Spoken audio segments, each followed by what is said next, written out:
is Marisol Marquez, spelled Marisol, Marquez, and I'm with Tampa Dream Defenders.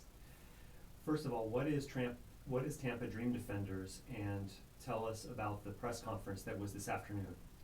Tampa Dream Defenders is part of a statewide organization.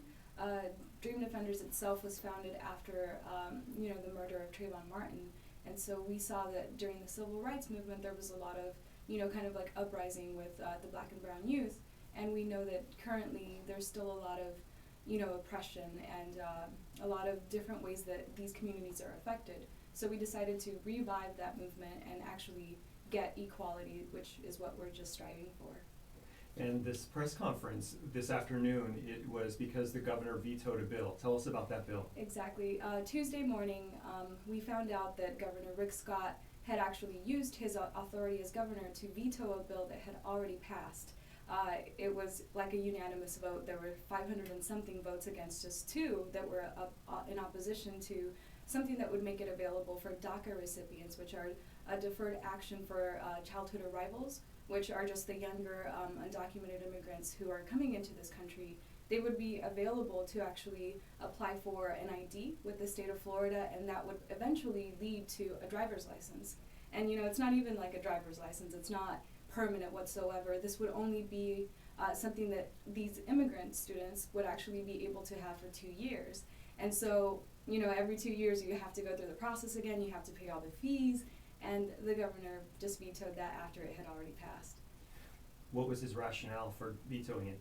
Well, we were actually kind of thinking that it's because of this legislative session. He is a Republican, and we feel that, with a lot of heat that Rubio is receiving for his involvement with the Gang of Eight and the CIR, or Comprehensive Immigration Reform Bill right now, maybe he took a different stance and thought, he's getting a lot of flack for this, maybe I should be actually what I am, which is, very anti-immigrant. And so we're very upset that this is what's happening because it had already passed, and we feel that he was directly involved with even drafting up this bill in the first place, so it's kind of odd that he's going back on it. And we're leaving at about 1.5 million people in the state of Florida without the ability to just try to get a driver's license.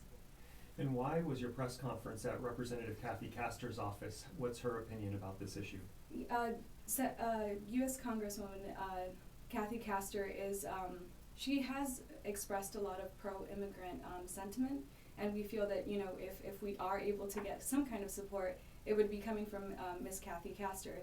And so, she's met with a couple of our groups before, expressing kind of like solidarity with immigration, and we felt that it would be better to be on the side with someone who would kind of listen to us, but also we wanted to do what we could locally. Just because she is here off of Armenia Avenue, we thought, why not unite with those who would be able to help us out, but also, kind of like put a little bit of pressure on them as well. If she can do something, please help us out, because, Tampa Dream Defenders has been organizing around driver's licenses since about January of this year.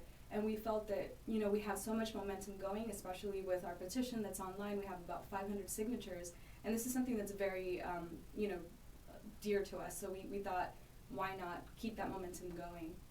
If people want to find out more about the Tampa Dream Defenders, or about how to get involved in legislation or bills about immigration, what can they do? That's a very good question. We're very active in Tampa. We are always having an action, and you're welcome to find us on Facebook. It's just /Tampa Dream Defenders. We also have a WordPress, which is Tampa Dream Defenders. And, people are always welcome to talk to us. We are always open for suggestions. We will be having an upcoming action in regards to this vetoed bill, and we are thinking of having that action next Thursday. It'll probably be somewhere in Ybor City, where, there is the Immigration Customs Enforcement Office, and there is an immigration statue there. And we just encourage people to become involved, because this is the perfect time, especially with immigration being so, talked about in all of the government opportunities. We want there to actually be something that is just for the people. We want there to be CIR for all 11 million. We want it to not include all these huge fees that are ridiculous. It's in the thousands. Nobody can really take out thousands of dollars that they don't have to pay for these ridiculous fees. Thanks so much for joining me. Thank you.